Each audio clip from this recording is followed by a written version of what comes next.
coached since 2012, and I'm a diamond coach. And okay, so you've been successful in challenge groups. So tell us your top tips on running a great challenge group that gets results.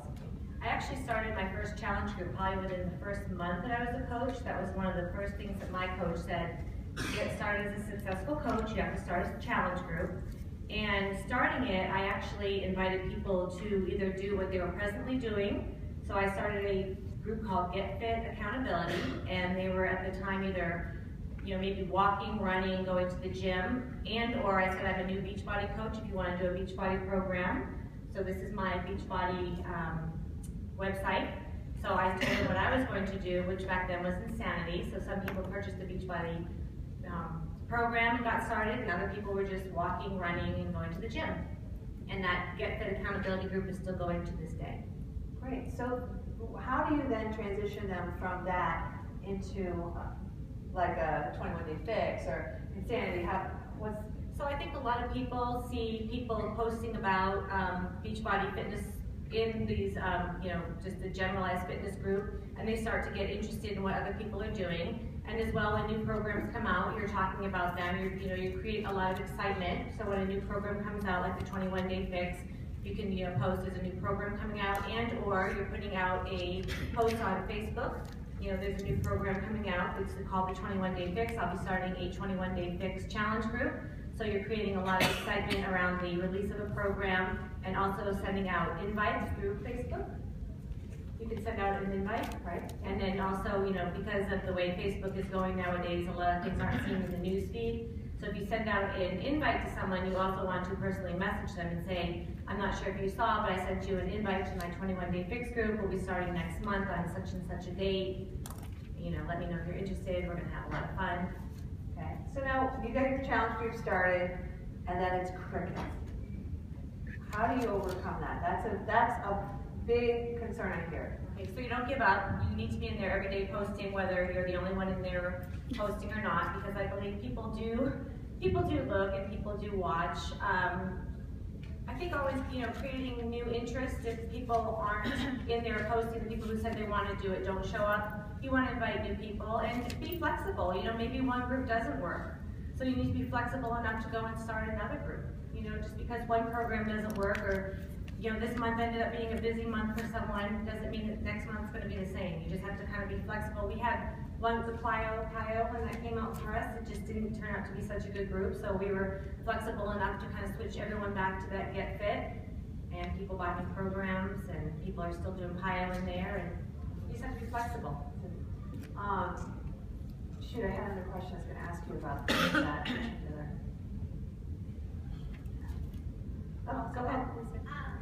When you said you had the Get Fit and then you started the Plyo program and that didn't really work, so you went back to are you talking about it was one group that you renamed, or are you talking about you moved them to a second group and then put them back into a first? I have multiple groups going at one time. So I have a Get Fit Accountability, which is kind of a mixed group right now. So it has people doing general fitness and Beachbody programs.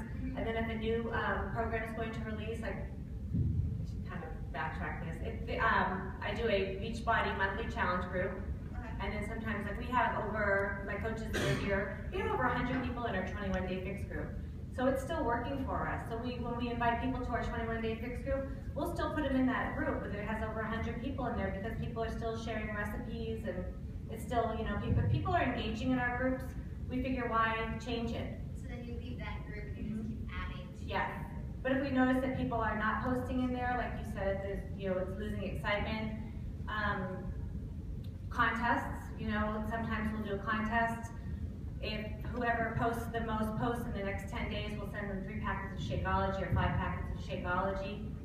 And I do it also with many coaches. There's several of us that get together. Like Leanne said earlier, your upline coach, they should be helping you do your first Beachbody challenge, and if it's not your upline coach, it might be someone on your team. Pair up with someone on your team and start a challenge together. Yeah, do it with someone. That's a great tip as well. Yeah. Go ahead. I had my coach give me a recommendation, especially for the 5-day healthy eating challenge, or whatever you want to call your group.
goes to the expectations when you're setting it up, right? That's like, remember when I said that's the process there that you don't want to skip, is setting up the expectations of what the challenge group is all about and what they're going to need to do in order to get results.